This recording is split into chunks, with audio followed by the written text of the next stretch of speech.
మల్కాజ్గిరి నియోజకవర్గంలోని వాణినగర్లో విధానంగా ఏర్పాటు చేసిన టీవీఎస్ షోరూమ్ ని మంత్రి పొన్నం ప్రభాకర్ ప్రారంభించారు. ఈ సందర్భంగా మంత్రి పొన్నం ప్రభాకర్ మాట్లాడుతూ తెలంగాణ రాష్ట్రాన్ని కాలుష్య రహితంగా తీర్చిదిద్దాలనే ఉద్దేశంతో రానున్న కాలంలో అందరూ ఎలక్ట్రానిక్ వాహనాలను వాడాలని, తద్వారా వాయు కాలుష్యాన్ని నియంత్రించవచ్చని, రానున్న రోజుల్లో తెలంగాణ రాష్ట్ర ప్రభుత్వం ఎలక్ట్రానిక్ వాహనాల కోసం ఛార్జింగ్ పాయింట్ కూడా ఏర్పాటు చేస్తుందని తెలిపారు.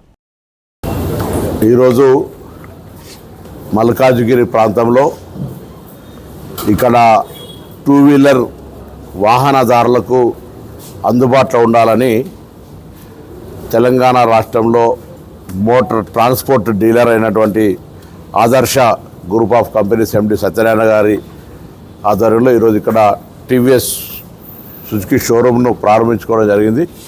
ఈ టీవీఎస్ షోరూమ్ వల్ల ఇక్కడ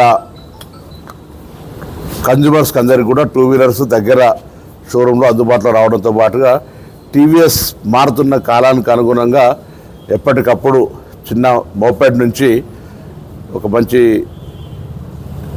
స్ట్రాంగ్ టూ వీలర్ దాకా తయారు చేసేటువంటి వ్యవస్థ ఇప్పుడు ఎలక్ట్రానిక్ రంగం లోపల కూడా కొత్తగా దేశంలోనే అత్యధికంగా మార్కెట్ అవుతున్నటువంటి ఈవీ టూ వీలర్ కూడా టీవీఎస్ ద్వారానే వస్తూ ఉంది.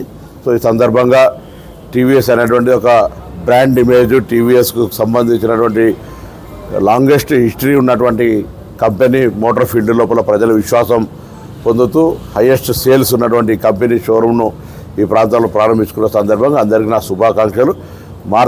ఈ ఎలక్ట్రానిక్ టూ వీలర్స్ను ఎక్కువగా వాడడం ద్వారా, ఎందుకంటే తెలంగాణ ప్రభుత్వం ఈవీ వెహికల్స్కు tax exemption, registration fee exemption ఇచ్చింది 2026 వరకు. దీనికి హైదరాబాద్లో పొల్యూషన్ను, హైదరాబాద్ వాతావరణ కాలుష్యం నుంచి రక్షించాలనే ఆలోచనతో తెలంగాణ ప్రభుత్వం ఈ విధానాన్ని తీసుకొచ్చింది. కాబట్టి నూతనంగా వాహనాలు కొనే వాళ్ళంతా కూడా కొంత ఛార్జింగ్ సెంటర్స్ రెడ్కో నుంచి ఏర్పాటు చేసే ప్రయత్నం కూడా జరుగుతూ ఉన్నాయి.